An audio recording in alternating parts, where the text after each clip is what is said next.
भगवान शिव कहते हैं कि भाग्य का लिखा कभी नहीं मिटता है।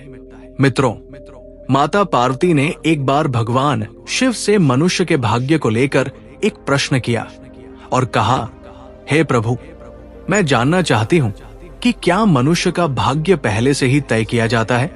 दोस्तों, वीडियो शुरू करने से पहले मैं आपको बता दूं कि इसे देखने से ज्यादा सुनने में समझ आएगा, तो वीडियो को अंत तक जरूर सुने और कमेंट में हर हर महादेव जरूर लिखें। चलिए कथा में आगे बढ़ते हैं। तब मुस्कुराते हुए भगवान शिव बोले, हे देवी पार्वती, आपके प्रश्न का उत्तर देने से पूर्व मैं आपको एक कथा सुनाता हूं। आप इसे ध्यान से सुने। दोस्तों, भगवान शिव ही संसार के आदि और अनंत है। शिव के बिना मृत्यु भी अधूरी है, क्योंकि प्राणी के जीवन का अंतिम सत्य है मृत्यु, और मृत्यु के देवता है स्वयं भगवान शिव। दोस्तों, आप सभी से हमारा विनम्र निवेदन है कि आप इस कथा को ध्यानपूर्वक सुने, ताकि आपको जीवन के कुछ महत्वपूर्ण पहलू समझ में आ सके। भगवान शिव कहते हैं, हे देवी पार्वती, काल से कोई भी नहीं जीत पाया है। हर प्राणी को काल मेरी ही आज्ञा से ग्रस लेता है। मनुष्य के जीवन में समय, परिस्थिति और स्थान, इन तीनों की बड़ी भूमिका होती है। कई बार जो कुछ भी घटित होना होता है उसी अनुरूप परिस्थितियां बनती जाती है, और जो होना होता है वो बस हो ही जाता है। हे देवी, एक समय की बात है, पृथ्वीलोक पर भागीरथ नाम के एक विख्यात राजा राज्य करते थे।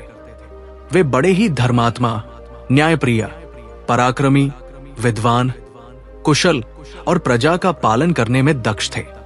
राजा भागीरथ अपनी प्रजा को अपने पुत्रों की भांति प्रेम करते थे। प्रत्येक रात्रि वे वेश बदलकर नगर में भ्रमण करते थे, ताकि वे अपनी प्रजा की कुशलता और उनके दुखों को जान सके। एक दिन की बात है, राजा अपनी उसी रात्रिकालीन दिनचर्या के अनुसार वेश बदलकर नगर भ्रमण के लिए निकले। भ्रमण करते करते अमृत बेला का समय हो गया था। अब हल्का हल्का सवेरा होने लगा था।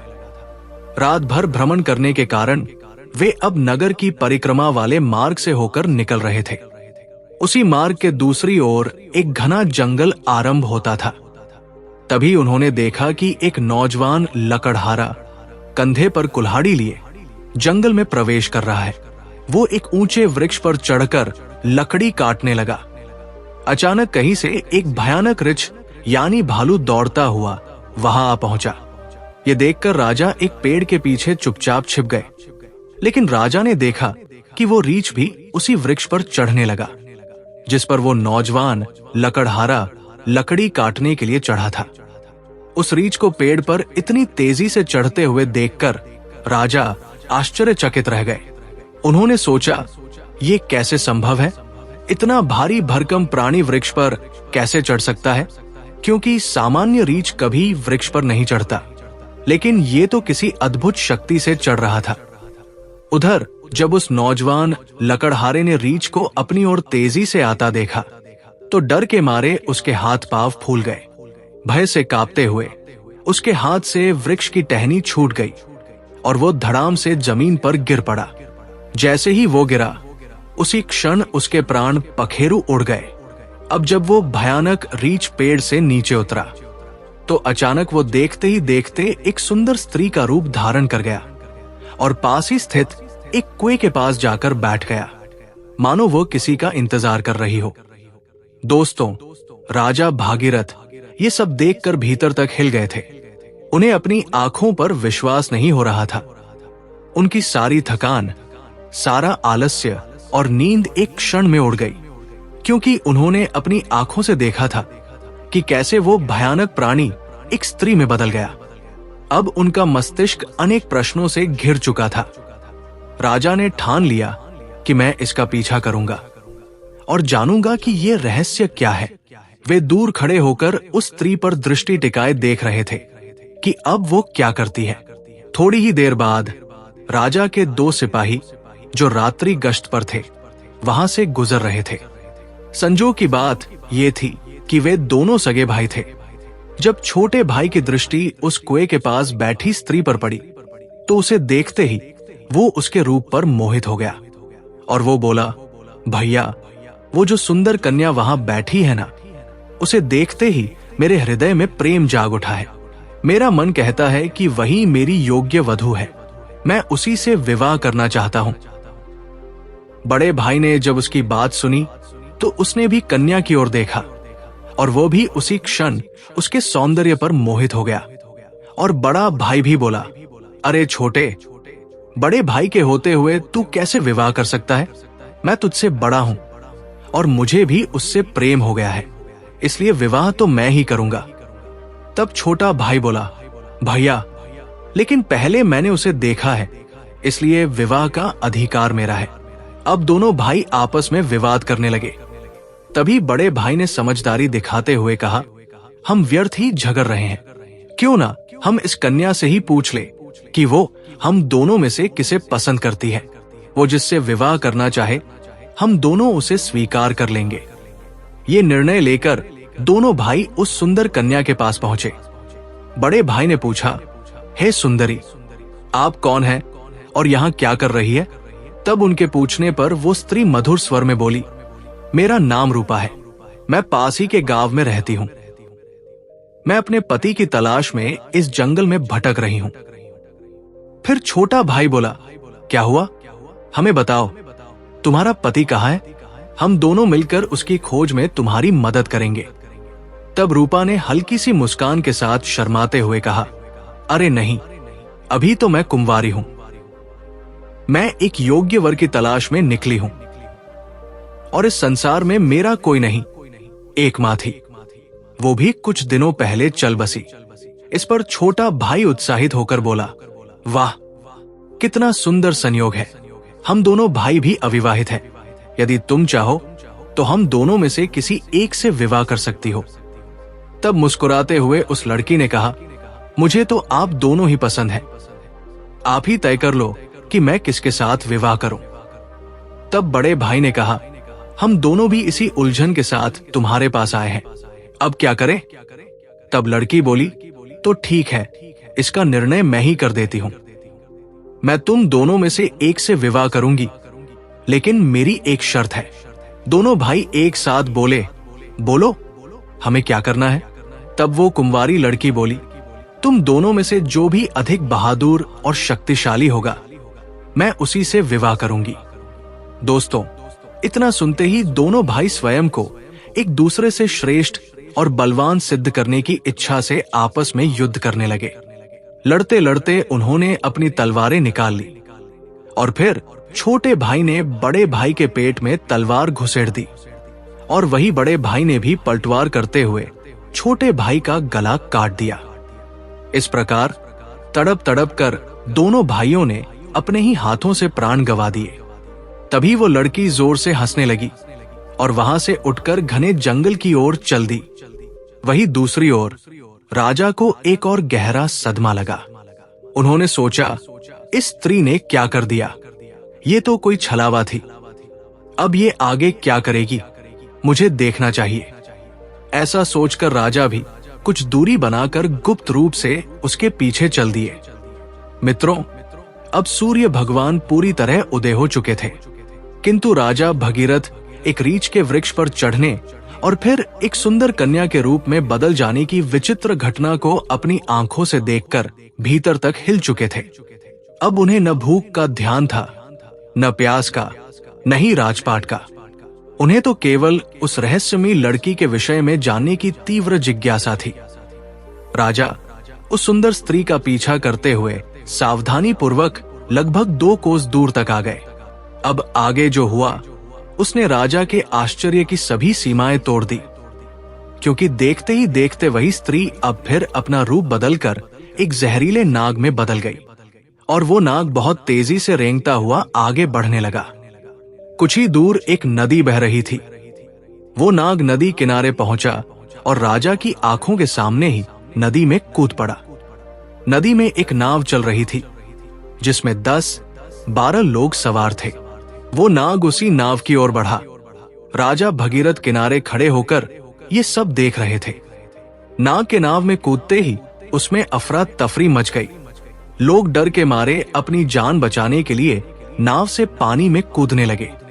इस भगदड़ में नाव भी पलट गई और जो लोग तैरना जानते थे वे किसी तरह नदी से बाहर निकल आए, लेकिन जो तैरना नहीं जानते थे वे डूबकर अपनी जान गंवा बैठे। दोस्तों, थोड़ी ही देर बाद वो नाग नदी से बाहर निकला और किनारे किनारे आगे बढ़ने लगा। राजा भगीरथ उसका पीछा करते रहे। फिर कुछ दूर जाने पर राजा को एक और आश्चर्य हुआ। वो नाग अब एक बार फिर अपना रूप बदल चुका था।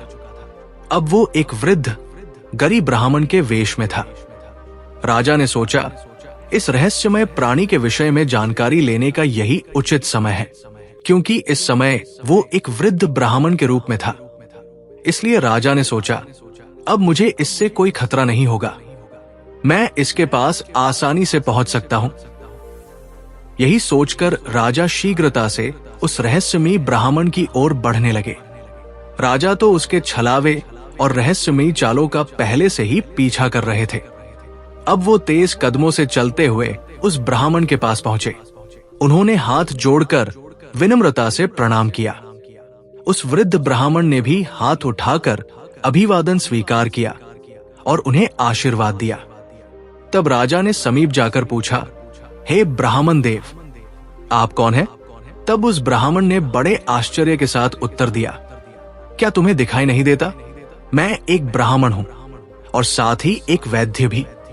अभी मुझे बहुत शीघ्रता से राजमहल पहुंचना है, क्योंकि वहां के राजा संकट में हैं और उन्हें एक कुशल वैद्य की आवश्यकता है। उस ब्राह्मण की बात सुनकर राजा स्तब्ध रह गए। उनका शरीर पसीने से भीग गया। अब उनका धैर्य टूटने लगा। दोस्तों, भगवान शिव माता पार्वती से कहते हैं, हे देवी, ऐसा क्यों न हो, क्योंकि हर मनुष्य अपनी मृत्यु से डरता है और जब मृत्यु ही उसके सामने खड़ी होकर उससे बात कर रही हो तो भय तो होगा ही। राजा अब अत्यंत डर चुके थे, किंतु उन्होंने साहस जुटाया और दृढ़ स्वर में बोले, हे विप्र, कुछ तो सत्य कहिए। ऐसे झूठ बोलना ब्राह्मण को शोभा नहीं देता। इसके लिए आपको दंड भी मिल सकता है, यहां तक कि सूली पर भी चढ़ाया जा सकता है। और हाँ, मैं आपको बताना चाहता हूं कि यहाँ के राजा मेरे मित्र हैं और वे पूर्णतः स्वस्थ हैं। ये सुनकर ब्राह्मण मंद मुस्कान के साथ बोला, मैं सब जानता हूं। तुम व्यर्थ मेरा समय नष्ट कर रहे हो। मैं जो भी हूं उससे तुम्हें क्या लेना देना? तुम अपने काम से काम रखो। राजा ने अब अपनी आवाज ऊंची करते हुए कहा, हे ब्राह्मण, आप पुनः असत्य बोल रहे हैं। आप ब्राह्मण नहीं हैं। आप वो नहीं हैं जो मुझे प्रतीत हो रहे हैं। जब तक मैं सच्चाई नहीं जान लेता तब तक मैं आपका पीछा नहीं छोड़ सकता। आपको सच बताना ही पड़ेगा। फिर से मंद मुस्कान के साथ वो ब्राह्मण बोला, हे युवक, मैं एक ब्राह्मण ही हूं।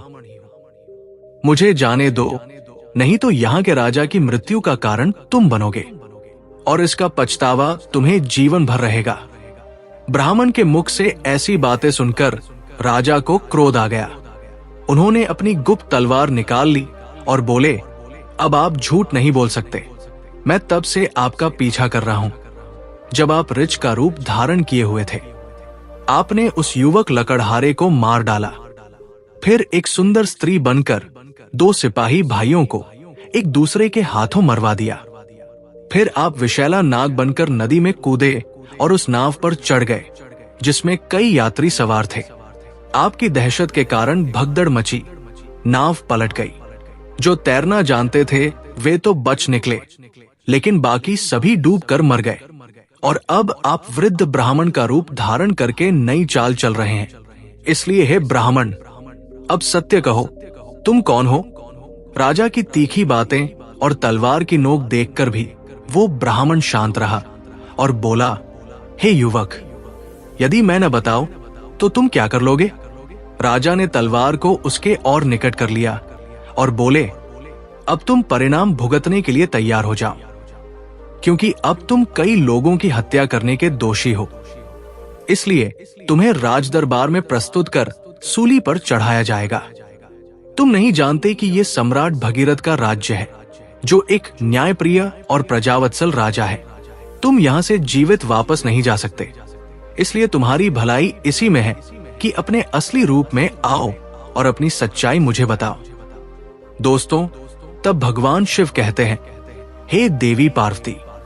राजा की ऐसी बातों को सुनकर वो वृद्ध ब्राह्मण जोर जोर से ठहाके लगाकर हंसने लगा और बोला, हे राजन, मैं जानता हूं कि ये नगरी सम्राट भगीरथ की है, जो एक महान प्रतापी और धर्मनिष्ठ राजा है, और मैं ये भी जानता हूं कि वो तुम ही हो, विश्व विख्यात सम्राट भगीरथ।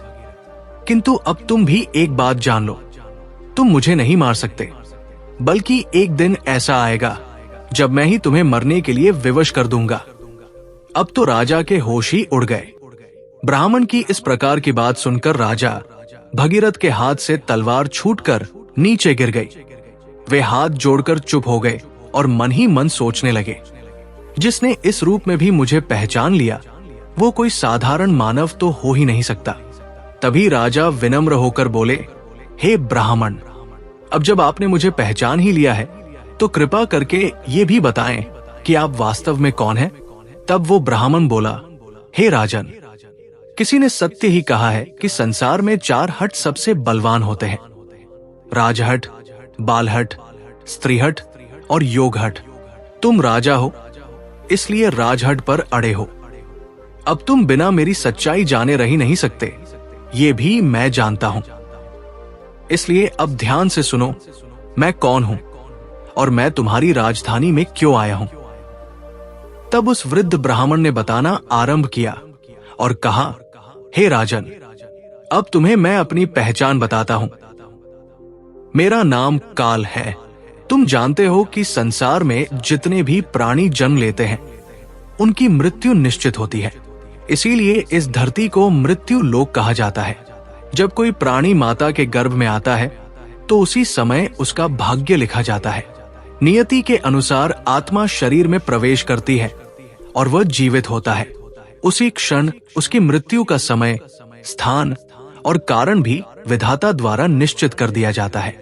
जब किसी प्राणी की मृत्यु का समय आता है तो भगवान शिव ही धर्मराज को इसकी सूचना देते हैं, क्योंकि सभी प्राणियों की मृत्यु का निर्णय शिव जी के पास होता है। धर्मराज शिव जी से आज्ञा प्राप्त कर मुझे यानी काल को आदेश देते हैं कि अब जाओ और उस प्राणी के प्राण हर लो। तब मैं मृत्यु लोक में आता हूं। मुझे पहले से पता होता है कि किस प्राणी की कब, कहां और कैसे मृत्यु होगी। इसलिए मैं उस प्राणी को निश्चित समय पर निश्चित स्थान पर पहुंचा देता हूं, वहां जहां उसकी मृत्यु सुनिश्चित हो। और जिस प्रकार उसकी मृत्यु विधाता ने लिखी होती है, मैं उसी प्रकार की परिस्थितियां और घटनाएं वहां उपस्थित कर देता हूं। इसलिए हे राजन, सुनो, उस लकड़हारे को मैंने नहीं मारा था। तब राजा ने आश्चर्य से पूछा, हे विप्र, आप ये कैसे कह सकते हैं? मैंने स्वयं अपनी आंखों से देखा है कि उस लकड़हारे की मृत्यु का कारण आप ही बने थे। तब ब्राह्मण यानी काल ने कहा, हाँ, कारण तो मैं ही बना था, लेकिन सांसारिक लोग तो यही समझते हैं कि लकड़हारा पेड़ से गिरकर मरा, जबकि वह तो मेरी योजना का हिस्सा था। उसकी मृत्यु पेड़ से गिरकर होनी निश्चित थी, इसलिए मुझे वो रूप धारण करना पड़ा। सोचो, अगर मैं असल में वृद्ध होता तो क्या कभी पेड़ पर चढ़ पाता? उसी तरह जो सिपाही मरे, उनकी मृत्यु एक दूसरे के हाथों होनी तय थी, इसलिए मुझे एक सुंदर स्त्री बनना पड़ा। फिर जो लोग नाव में डूबकर मरे, उनकी मृत्यु जल में डूबने से होनी निश्चित थी, इसलिए मैंने एक भयानक नाग का रूप धारण किया, जिससे वे सभी अपनी मृत्यु तक पहुंचे। हे राजन, अब आप समझ ही गए होंगे कि मैं कौन हूं और आपकी नगरी में क्यों आया हूं। समय, स्थान और परिस्थिति, ये तीनों ही एक प्राणी की मृत्यु में मुख्य भूमिका निभाते हैं। राजा गंभीर हो गए और बोले, हे विप्र, आपने मुझे जो ज्ञान दिया उसके लिए मैं आपका आभार व्यक्त करता हूं। लेकिन मेरे मन में एक और प्रश्न है। आपने थोड़ी देर पहले कहा था कि इस नगर के राजा की मृत्यु होने वाली है, किंतु मैं तो आपके सामने जीवित खड़ा हूं। तब काल मंद स्वर में बोले, हे राजन, मृत्यु तो हो चुकी है, वो मृत्यु तुम्हारे छोटे भाई चित्रांगद की थी, जो तुम्हारी अनुपस्थिति में राजगद्दी पर बैठा था।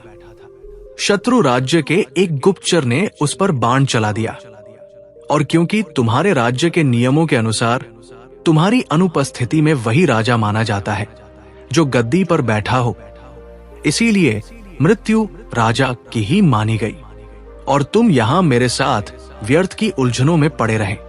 भगवान शिव कहते हैं, हे देवी पार्वती, जब राजा भगीरथ को यह ज्ञात हुआ तो वे बहुत दुखी हुए और सोचने लगे, मैंने ये क्या कर दिया। तब ब्राह्मण रूपी काल ने कहा, हे राजन, ये सब तो पूर्व निर्धारित था। तुम तो केवल इस नाटक के एक पात्र हो। जो होना होता है वो होकर ही रहता है। अब शोक करने से कुछ नहीं बदलेगा। तुम्हारी आयु अभी शेष है। अब तुम लौट जाओ और अपना राज्य संभालो। तब राजा बोले, हे यमदूत, मुझे क्षमा करें, मैं आपको पहचान नहीं सका, लेकिन अब मैं एक अंतिम प्रश्न पूछना चाहता हूं। क्या आप मेरी मृत्यु के विषय में बता सकते हैं? तब ब्राह्मण मुस्कुराते हुए बोले, पूछो राजन, मैं तुम्हारी शंका दूर कर दूंगा। तब राजा बोले, क्या आप मुझे ये बता सकते हैं कि मेरी मृत्यु कब होगी?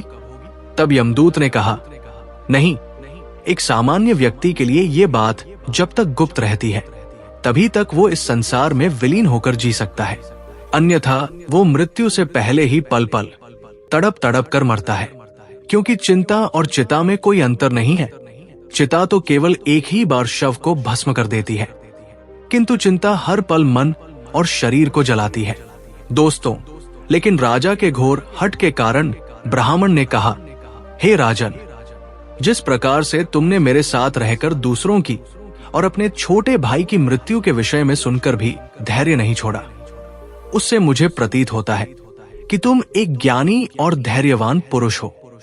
इसलिए मैं तुम्हें तुम्हारी मृत्यु के विषय में बताता हूं। हे राजन, ध्यान पूर्वक सुनो। तुम्हारी मृत्यु आज से ठीक 1 वर्ष बाद सूली पर चढ़ाने से होगी, और विशेषतः ये मृत्यु इसी नगरी के भीतर तुम्हारे अपने राजमहल में ही घटित होगी। तुम इस मृत्यु को प्रसन्नता पूर्वक स्वीकार करना। इतना कहकर वो ब्राह्मण एक चील का रूप धारण कर वहां से उड़ गया, और दूसरी ओर राजा अपने महल लौटकर अपने छोटे भाई चित्रांगद का अंतिम संस्कार करते हैं और राज्य कार्य को पुनः व्यवस्थित रूप से संभालने लगते हैं। धीरे धीरे वे यमदूत के साथ हुई सारी घटनाओं को भूलने लगते हैं। इसी तरह 6 महीने बीत जाते हैं। फिर एक रात अचानक राजा घबराकर नींद से उठ जाते हैं। उन्हें मृत्यु की आहट महसूस होने लगती है। इस पर भगवान शिव कहते हैं, हे देवी, मनुष्य चाहे जितना भी निडर क्यों न हो, परंतु जब उसे अपनी मृत्यु का पूर्वाभास हो जाए तो वो उससे बचने के लिए कोई न कोई उपाय अवश्य ही ढूंढ निकालता है। राजा ने भी ऐसा ही किया। अगली सुबह राजा दरबार में अपने मंत्रियों से कहते हैं, हे मंत्रियों, एक भविष्यवाणी के अनुसार आज से ठीक 6 महीने बाद मेरी मृत्यु मेरे ही महल में सूली पर चढ़ाने से होगी। अतः आप लोग कोई ऐसा उपाय खोजें जिससे ये मृत्यु टाली जा सके। कुछ समय बाद एक प्रमुख मंत्री ने सुझाव दिया, महाराज, यदि हम राज्य भर से सभी नुकीली वस्तुओं जैसे सूली, भाले, चाकू, कटार आदि का पूर्णतः बहिष्कार कर दें और उन्हें राजनगर से बाहर निकाल दें, तो शायद आपको सूली पर चढ़ाया ही न जा सके। मंत्री की ये सलाह राजा को और अन्य सभासदों को भी पसंद आती है और वे वैसा ही करते हैं। दोस्तों, राजा भगीरथ अब थोड़े शांत हो जाते हैं, किंतु मृत्यु का भय उनके भीतर अब भी जीवित रहता है। इस भय के कारण अब उन्हें नींद नहीं आती और वे मन को बहलाने के लिए नए नए शौक अपनाने लगते हैं। इसी तरह दिन बीतते हैं और वह दिन भी आ जाता है जिसके अगले दिन भविष्यवाणी के अनुसार राजा की मृत्यु होनी थी। अब राजा और भी अधिक व्याकुल हो जाते हैं। उन्हें समझ नहीं आता कि क्या करें। वे सोचते हैं, क्यों न आज की रात राजमहल से बाहर ही रहा जाए। हो सकता है यदि मैं महल में न रहूं तो भविष्यवाणी झूठी साबित हो जाए। ये सोचकर वे मध्यरात्रि में एक गरीब भिखारी का वेश धारण कर चुपचाप महल से निकल पड़ते हैं और नगर की गलियों में घूमने लगते हैं। अब कई दिनों की नींद न लेने के कारण वे थक जाते हैं। तभी वे एक घर में चुपचाप घुस जाते हैं। वो घर एक दर्जी का था, जो राजा और रानी के विशेष वस्त्र सिलने का कार्य करता था। राजा उस घर में चुपचाप एक कोने में जाकर सो गए। अब रात्रि का अंतिम प्रहर बीत रहा था। राजमहल में किसी को यह ज्ञात नहीं था कि राजा कहाँ है, क्योंकि कई दिनों से वे अपने कक्ष से बाहर नहीं निकले थे। सब यही समझ रहे थे कि महाराज अभी भी अपने कक्ष में ही विश्राम कर रहे हैं। उधर उस दर्जी के घर में कुछ चोर आते हैं और राजा रानी के लिए सिल रहे बहुमूल्य राजसी वस्त्र चुराकर भाग जाते हैं। जब अगली सुबह दर्जी को यह घटना पता चलती है तो वो घर के कोने में सो रहे उस व्यक्ति को, जो कि राजा थे किंतु भिखारी के वेश में थे, चोर समझ बैठता है।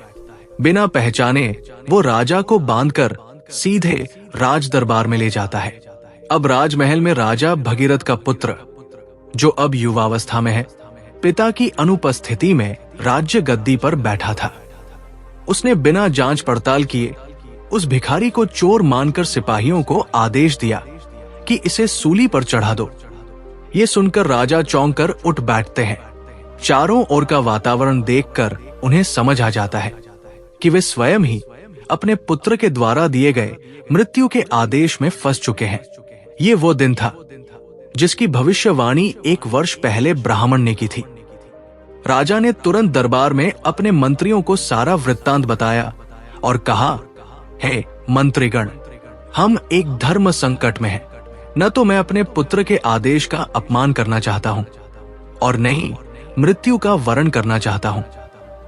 अब आप ही कोई उपाय बताइए।